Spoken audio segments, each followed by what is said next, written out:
दुबे जी को लाइए। दुबे जी, इसका कानूनी पक्ष इसका दुबे जी एक होगा ना, क्योंकि अभी याद होगा आपको जो राहुल गांधी की पहली प्रेस कॉन्फ्रेंस हुई थी, उसके बाद चुनाव आयोग ने प्रेस कॉन्फ्रेंस करने में बहुत टाइम लगा दिया था। और अभी हाल में एक टीवी कार्यक्रम में 3 बैठे थे चुनाव आयुक्त, जिनमें 2 मुख्य चुनाव आयुक्त थे। उन्होंने कहा कि, और एसवाई कुरैशी का भी अभी एक बाकायदा इंटरव्यू आया, उन्होंने भी कहा भैया ये जो आप एफिडेविट मांग रहे हैं ये गलत है, सीधे सीधे आपको उसका जवाब देना चाहिए था इन्वेस्टिगेशन करा के। इसका कानूनी पक्ष आपको क्या नजर आता है आज की प्रेस कॉन्फ्रेंस का? दुबे जी ने कहा था। हाँ, ओपी रावत जो उसी में थे उसमें। हाँ, देखिए, हमसे अगर आप सिर्फ कानूनी पक्ष पूछेंगे जी, तो सवाल यह है कि चुनाव आयोग ने जिस समय एफआईआर करवा दी, कंप्लेनेंट ने कंप्लेंट करवा दी, सीआईडी के पास या ये मामला पूरा साइबर क्राइम का बनता है, और साइबर क्राइम को नए आईटी एक्ट जो संशोधन पीछे किया गया है, सभी एजेंसियों को एक्सेस करने का राइट है।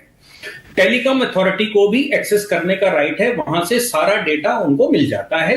और कौन से आईपी एड्रेस से हुआ है, वर्चुअल नंबर इस्तेमाल किए गए होंगे, क्योंकि साइबर क्राइम के मामले हमारे बैंक का जो फ्रॉड हो जाता है ना, तो बैंक के फ्रॉड में सीआईडी छोड़ दीजिए, सारी एजेंसियां लगी रहती हैं, लेकिन हम ढूंढ नहीं पाते क्योंकि वर्चुअल नंबर कहीं विदेशों से इस्तेमाल होते हैं और वो आईपी एड्रेस कहीं और का दिखाते हैं। ऐसी परिस्थिति में टेलीकॉम अथॉरिटी वो वर्चुअल नंबर सारे इनको प्रोवाइड कर सकती है। अब बात आती है चुनाव आयोग क्या करेगा, कि चुनाव आयोग की रिस्पॉन्सिबिलिटी, कंप्लेनेंट तो इस समय राहुल जी भी हैं, और कंप्लेनेंट के नाते अगर केवल आप देखेंगे तो राहुल गांधी जी को भी वो आईपी एड्रेस प्रोवाइड करवाने चाहिए, क्योंकि वो भी कंप्लेनेंट है, उनके पास डेटा कहां से आया, क्योंकि हम ये मान के चलते हैं, प्रिज्यूम करते हैं सब ठीक चल रहा है, ये कानून है। कानून कहता है, सुप्रीम कोर्ट में जब आप पिटीशन लेकर जाते हैं तो वो कहता है कि हम ये मानकर चलते हैं सब ठीक है, आपने एलिगेशन लगाया, आपके पास क्या प्रूफ है हमें दिखाइए, और उन प्रूफ की ऑथेंटिसिटी बताइए, केवल एलिगेशन मत लगाइए, ऑथेंटिसिटी बताइए। अब जब हम ये कहते हैं कि चुनाव आयोग को ही जवाब देना चाहिए, तो मुझे लगता है चुनाव आयोग ऑलरेडी कंप्लेनेंट है और अटेम्प्ट का वो केस फाइल कर रहा है, तो बाकी एजेंसीज की अथॉरिटी बनती है जिनसे हमारी इन्वेस्टिगेटिंग एजेंसी डेटा ले लेती, एक बात। अब दूसरी बात ये आती है कि जो कुछ भी डेटा कलेक्ट किया है, एफआईआर का मतलब ये नहीं होता कि वो पुलिस स्टेशन में रखी रहेगी। एफआईआर की एक कॉपी ट्रायल कोर्ट के पास भी जाती, कॉग्निजेंस टेकिंग कोर्ट के पास भी जाती है, और जिसको कॉग्निजेंस लेने का अधिकार है उसको रिपोर्ट करना होता है इन्वेस्टिगेटिंग एजेंसी को। अगर उसको इन्वेस्टिगेशन में किसी प्रकार की समस्या आती है, जैसे उसको डॉक्यूमेंट कलेक्ट करने के लिए एक प्रावधान सीआरपीसी में, बीएनएसएस में दे रखा है कि आप उसको बाकायदा नोटिस कर सकते हैं और डेटा ले सकते हैं, और कंप्लायंस है उसको मानना पड़ेगा।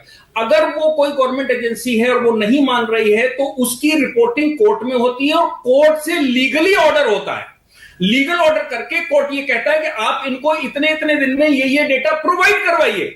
अब अगर वो एजेंसी नहीं देती है या चुनाव आयोग नहीं देता है, तो कंटेम्प्ट का केस भी लगता है। तो मुझे लगता है कि हम उस प्रॉपर प्रोसीजर की बजाय एक हमने पीपीटी बनाई या हमने एक स्टोरी बनाई, और वो स्टोरी देश को बताती है लीगल प्रोसेस जो अडॉप्ट करना चाहिए, वो लीगल प्रोसेस हमने अडॉप्ट किया ही नहीं। सीआईडी ने जब चिट्ठियां लिखनी शुरू करी तो एक और बड़ा लोचा है।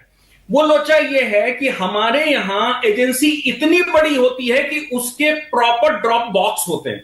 अब हमारे यहां जब हम सम्मन जारी करते हैं कोर्ट से या तब वो कहता है कि सम्मन क्या प्रॉपर ड्रॉप बॉक्स में गया था जिस बॉक्स में जाना चाहिए था, या फिर सम्मन कहीं और भेज दिया ताकि आप कंफ्यूज कर सकें कोर्ट को, या नोटिस आपने कहीं और भेज दिया और पार्टी कहीं और बैठी है।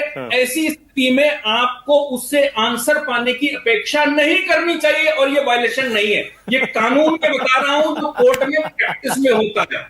अब इस पूरी कहानी को चुनाव आयोग कर्नाटका अगर डील कर रहा था, तो चुनाव आयोग कर्नाटका को डेटा जो भी देना था, कर्नाटक में तो सरकार भी किसकी है हम देख रहे हैं। तो सवाल ये पैदा होता है कि मुख्य चुनाव आयोग को सवाल खड़ा किया जा रहा है, जबकि कर्नाटका का विषय है, और जो वर्चुअल नंबर है वो विश्व भर के, और ऐसे हजारों केसेस साइबर क्राइम के पेंडिंग है जिसमें बैंक के अकाउंट लोगों के लुट गए, अभी तक 2 रुपए नहीं वापस आ पाए। ठीक है, दुबे जी ने कानूनी पक्ष तो समझाया, लेकिन इस पर मैं बस इतना जोड़ दूं, क्या राहुल गांधी से पूछा गया जब ये प्रेजेंटेशन खत्म हुई प्रेस कॉन्फ्रेंस में, भैया कोर्ट जाएंगे क्या? उन्होंने कहा मेरी जिम्मेदारी नहीं है ये।